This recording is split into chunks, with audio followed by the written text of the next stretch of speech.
আসসালামু আলাইকুম প্রিয় শিক্ষার্থীবৃন্দ, কেমন আছো তোমরা সবাই? আজ আমরা পড়ব বিশ্বকবি রবীন্দ্রনাথ ঠাকুরের লেখা জন্মভূমি কবিতাটি। এই কবিতাটি শুরু করার আগে আমি কয়েকটি কথা বলবো। অনেক অনেক আগের প্রাচীন সংস্কৃত পণ্ডিতরা একটা কথা বলে গেছেন, জননী জন্মভূমি স্বর্গাদুপি গরীয়সী। এই কথাটার অর্থ হচ্ছে জননী জন্মভূমি স্বর্গের চাইতেও শ্রেষ্ঠ। এছাড়াও প্রাচীন রোমান দেশে একজন বিখ্যাত কবি ছিলেন যার নাম ভার্জিল। তিনি বলেছেন, মানুষের মধ্যে সেই সবচেয়ে বেশি সুখী যে তার জন্মভূমিকে স্বর্গের চাইতেও বেশি ভালোবাসেন। একই কথা ইসলাম ধর্মেও বলা হয়েছে দেশপ্রেম ইমানের অঙ্গ। তো আমাদের বিশ্বকবি রবীন্দ্রনাথ ঠাকুর তার সমগ্র জীবনে, তার সমগ্র সাহিত্যে তিনি কিন্তু দেশপ্রেমের অনন্য দৃষ্টান্ত স্থাপন করেছেন। অর্থাৎ নিজের দেশ সেটা যেমনই হোক সেটাকে ভালোবাসতে হবে এবং নিজের দেশকে সুন্দর করার, কিভাবে আরও বেশি সুন্দর করা যায় সেই দিকটিতেই বরং মনোযোগ দিতে হবে। একই কথা যদি আমরা একটু ভিন্নভাবে বলি, বিশ্বকবি রবীন্দ্রনাথ ঠাকুর সবসময় দেশকে মায়ের সাথে তুলনা করেছেন। যেমন আমাদের যে মা, আমরা তাকে খুবই ভালোবাসি। সে যদি দেখতে খুব বেশি সুন্দর নাও হয়, তখন কিন্তু আমরা সুন্দর দেখতে একজনকে মা বলতে পারি না, কখনোই এটা বলা সম্ভব নয়। যদি আমাদের মা দেখতে খুব বেশি সুন্দর নাও হয়, তাও কিন্তু আমরা খুব বেশি সুন্দর একজন মানুষকে মা বলতে পারি না। আমাদের মাকেই আমাদেরকে মা বলতে হয়। এটা একটা অনুভূতির ব্যাপার। যখন আমরা দেশটাকে এরকম মায়ের মতো করে দেখব, তখনই কিন্তু আমাদের মধ্যে প্রকৃত দেশপ্রেমটা আসবে। না হলে অনেকেই হয়তো ভাবতে পারে এরকম করে, আমাদের দেশ কি, আমাদের দেশের চাইতে অনেক সুন্দর সুন্দর, অনেক ভালো, অনেক ধনী রাষ্ট্র আছে যেগুলো অনেক সুন্দর, অনেক ভালো, অনেক উন্নত, অনেক বেশি শিক্ষিত, তারা সব দিক থেকে ভালো। তাহলে কেন কবিরা বারবার করে দেশপ্রেমের কথা বলেন, নিজের দেশকে রানীর মতো বলেন, মায়ের মতো বলেন, কেন এই কথাগুলো বলেন? তো আশা করি প্রিয় শিক্ষার্থী তোমরা কিছুটা হলেও বুঝতে পেরেছো প্রথম যে তিনটা কথা বলেছি সেগুলো থেকে। বাকিটুকু আমরা আজকের এই রবীন্দ্রনাথ ঠাকুরের লেখা জন্মভূমি কবিতা থেকে বুঝে নেওয়ার চেষ্টা করব। আমরা এখন কবিতাটা পড়ব। সার্থক জনম। জনম শব্দের অর্থ হচ্ছে জন্ম। জন্মটাকেই ভেঙে জনম লেখা হয়েছে। সার্থক জনম আমার, জন্মেছি এই দেশে, সার্থক জনম মাগো তোমায় ভালোবেসে। কবির জন্ম সার্থক হয়েছে কিভাবে? বাংলাদেশে জন্মগ্রহণ করার মাধ্যমে। এক হচ্ছে বাংলাদেশে জন্মগ্রহণ করার মাধ্যমে কবির জন্ম সার্থক হয়েছে। দ্বিতীয় যেভাবে কবির জন্ম সার্থক হয়েছে সেটা হচ্ছে এই বাংলাদেশকে ভালোবাসতে পেরেছেন তিনি, নিজের দেশকে ভালোবাসতে পেরেছেন। আমরা আগেই বলেছি রোমান কবি অনেক অনেক আগে এই কথাটা বলেছিলেন, সেই সবচেয়ে সুখী যে তার নিজের দেশকে স্বর্গের চাইতেও বেশি ভালোবাসতে পারেন। রোমান কবি ভার্জিল এই কথাটা বলেছিলেন। তো আমরা পরবর্তী লাইনে আসব। জানি নে তোর ধন রতন আছে কিনা রানীর মতন। রবীন্দ্রনাথ ঠাকুর যখন লিখতেন তখন কিন্তু ব্রিটিশদের রাজত্ব চলছিল। তো রাজার দেশ বা রানীর দেশ যাই বলা হতো, ইংল্যান্ডকে বা অন্যান্য তাদেরকে বোঝানো হতো। তো তাদের মতো ধন সম্পদ, রানীদের মতো ধন সম্পদ ছিল কিনা, আছে কিনা আমাদের দেশের, সেটা আমার জানার প্রয়োজন নেই, কবি বলেছেন। জানি নে, কবি জানেন না, তোর ধন রতন আছে কিনা রানীর মতন। রানীর যেমন অনেক ঐশ্বর্য থাকে, অনেক সম্পদ থাকে, সেরকম সম্পদ আছে কিনা সেটা আমি জানি না। শুধু জানি, কবি শুধু জানেন কি, আমার অঙ্গ জুড়ায় তোমার ছায়ায় এসে। শুধু জানি, কবির কি জানেন কবি? অঙ্গ জুড়ায়, অর্থাৎ শরীর জুড়িয়ে যায়। আমরা যেমন মায়ের কোলে ফিরে আসলে আমাদের মন প্রাণ শান্ত হয়, আমাদের ভালো লাগে, আমরা অনেক প্রশান্তি বোধ করি।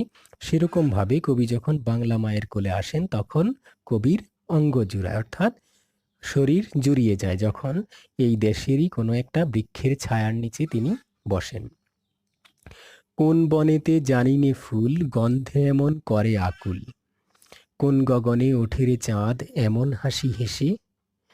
কোন বনেতে জানি নে ফুল গন্ধে এমন করে আকুল, কোথায় এমন সুন্দর গন্ধে আকুল করা ফুল ফুটে।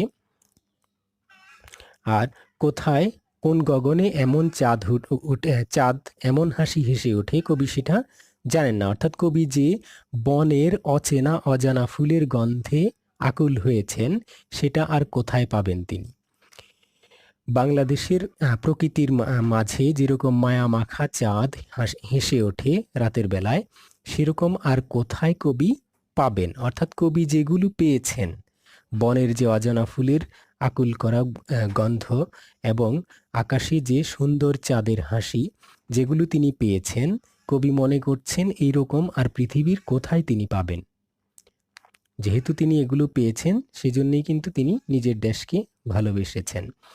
আঁখি মেলে তোমার আলো, প্রথম আমার চোখ জুড়লো। প্রথম হচ্ছে কবি যখন চোখ মেললেন, আঁখি মানে হচ্ছে চোখ,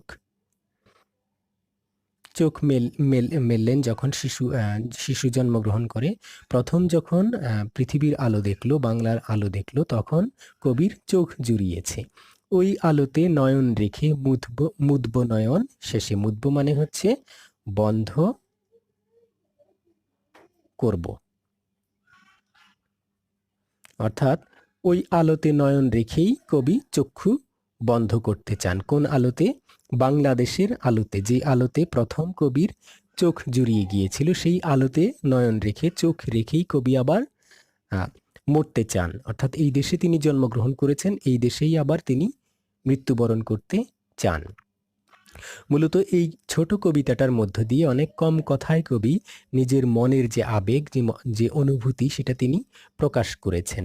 অর্থাৎ জন্মভূমির প্রতি যে আমাদের ভালোবাসা, সেটা আমাদের মায়ের প্রতি ভালোবাসার মতোই নিবিড় এবং পবিত্র ভালোবাসা, যেটা কবি এই কবিতার মধ্য দিয়ে প্রকাশ করেছেন। তো কবিতায় কবির উদ্দেশ্য ছিল মাতৃভূমির প্রতি মানুষের মমত্ববোধ জাগিয়ে তোলা এবং দেশপ্রেমে উদ্বুদ্ধ করা। যে দেশপ্রেম কবির মনে জাগ্রত হয়েছিল, সেই দেশপ্রেমটাই আমাদের মধ্যে জাগিয়ে তোলাটাই কবির উদ্দেশ্য ছিল। অর্থাৎ এখানে আমরা প্রথম কথা লিখতে পারি, নিজের দেশকে ভালোবাসা। 2, নিজের দেশ যেমনই হোক তাকে অবহেলা না করা। কারণ একটি মানুষ যে দেশে জন্মগ্রহণ করে, যে দেশে বেড়ে ওঠে, সেটাই কিন্তু তার প্রকৃত পরিচয়। সুতরাং নিজের পরিচয়কে অস্বীকার করে কোনো মানুষ কখনো জীবনে বড় হতে পারে না। সেজন্য আমাদের প্রথমেই যে কাজটা করতে হবে, আমাদের নিজের দেশের প্রতি ভালোবাসা থাকতে হবে। দেশের প্রতি যার ভালোবাসা নেই, সে কখনোই প্রকৃত মানুষ হতে পারে না। একজন সুখী মানুষ হতে গেলে আমাদের নিজের দেশের প্রতি দায়িত্ববোধ থাকতে হবে, দেশপ্রেম থাকতে হবে। অন্য দেশের অনেক সম্পদ, অনেক ঐশ্বর্য থাকতে পারে, কিন্তু সেটা আমার নিজের নয়। আমার মা যেমন আমার নিজের, অন্য কোনো মানুষ আমার মা হতে পারবে না, তেমনি আমার দেশটাও আমার নিজের, অন্য কোনো দেশ কখনোই আমার দেশ হবে না। সুতরাং আমার দেশকে আমি ভালোবাসবো, আমার দেশকে আরও বেশি সুন্দর করার মনোভাব নিজের মধ্যে তৈরি করব। এটাই কিন্তু কবি বলতে চেয়েছেন। তো প্রিয় শিক্ষার্থীবৃন্দ, এই কবিতায় কবির যে চাওয়া, সেটা আমরা লিখে ফেলেছি। প্রথম হচ্ছে নিজের দেশকে ভালোবাসা এবং নিজের দেশ যেমনই হোক তাকে অবজ্ঞা না করা এবং ভালোবাসা। কখনো কখনো আমরা নিজের দেশ ত্যাগ করে অন্য অনেক ধনী দেশ বা অনেক উন্নত দেশ যেগুলোকে বলা হয়, সেগুলোতে গিয়ে নিজের দেশকে ভুলে যাই। কিন্তু এই ভুলে যাওয়া মানুষগুলোই জীবনের শেষ মুহূর্তে এসে অনুভব করে যে নিজের দেশের ছায়ায় তিনি যে শৈশবটা কাটিয়েছিলেন, যে জীবনটা প্রথম দিকে কাটিয়েছিলেন, সেই জীবনটাই ছিল প্রকৃত অর্থে শান্তির জীবন, আনন্দের জীবন। এবং শেষ বয়সে কখনো কখনো দেখবে অনেকেই সারা জীবন বিদেশে কাটিয়ে বা শহরে কাটিয়ে শেষ বয়সে এসে তার যে শৈশবের গ্রাম ছিল বা শৈশবের শহর ছিল, সেখানেই কিন্তু সে ফিরে আসে। কারণ নিজের দেশের চাইতে আপন কোনো কিছুই হতে পারে না। তো প্রিয় শিক্ষার্থী, এটি একটি আবেগ অনুভূতির কবিতা।